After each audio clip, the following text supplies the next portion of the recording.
I am Coulter Carroll, and I am going to hopefully teach you a thing or two about how to keep your head um, all functioning and well and proper as you're an old little person. Here I have two quotes from two NFL fullbacks. I picked these out because I played football all through middle school and high school, and I was actually suspended from playing football my sophomore year because I had a severe concussion at the beginning.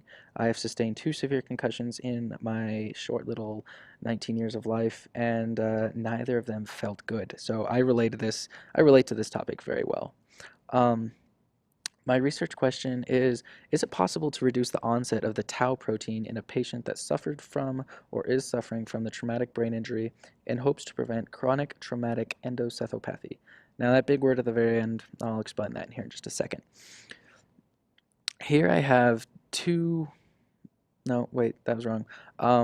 Here are just a little bit of information on what a concussion exactly is and what it does and how it affects a person. Now, like I said, I've experienced these, so I know what it's about. A concussion is a traumatic brain injury that alters the way your brain functions. And that's very much true. It causes headaches, nausea, all that noise.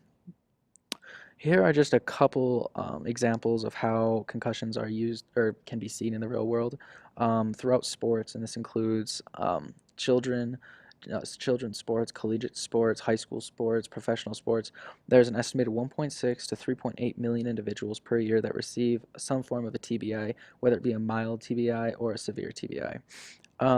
Half of all TBIs in the United States are reported from a car accident victim.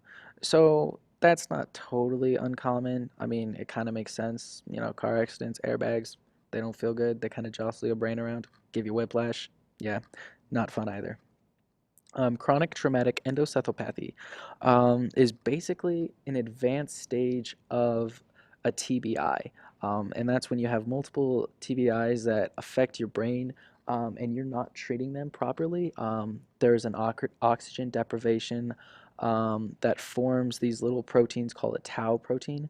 And the tau proteins are essential in your brain to keep structure, but after a TBI, they're kind of broken down, and a good representation of this could be like a crystallization. They don't actually crystallize, but it's a good representation and a viewpoint to look at it from. Here are three individuals with different stages of CTE. One on the left is a zero CTE. The one in the middle has a few, you could maybe say a few severe concussions, and they were not properly treated. The one on the right is severe CTE. So this man on the right was a boxer, um, and he had multiple traumatic brain injuries throughout his entire career. He got beat up for a living. I mean, that first of all, that doesn't sound very fun, but you know, to each their own, right? Um, the tau protein is highly associated with Alzheimer's disease, and that's due to when the tau protein forms, like I kind of said, it crystallizes. You can kind of think of it that way. It inhibits brain function. So it's highly associated with memory loss, coordination loss, loss of balance, and definitely loss of focus. So when the brain is exposed to frequent head trauma, such as like the man on the right, the boxer, his head just went through it every day, every week. That's what he did. His brain never had time to heal. He never had proper therapy for his brain, even after all those years. Now, a preventive case we could do is called a hyperbaric oxygen therapy. Now, this isn't actually used currently, or if it is, it's used very seldom.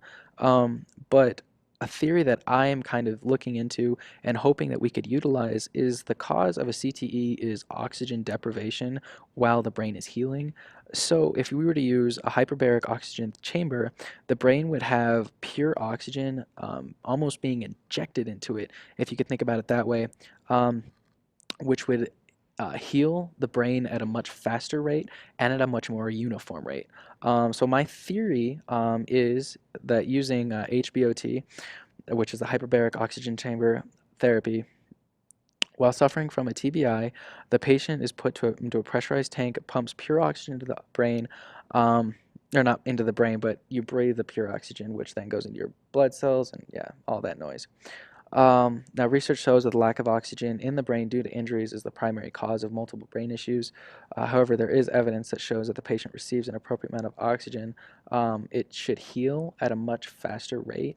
And hopefully, we can use this in the future to help those who suffer from this disease and Alzheimer's disease, and we could use it as a preventive measure in a preventive case.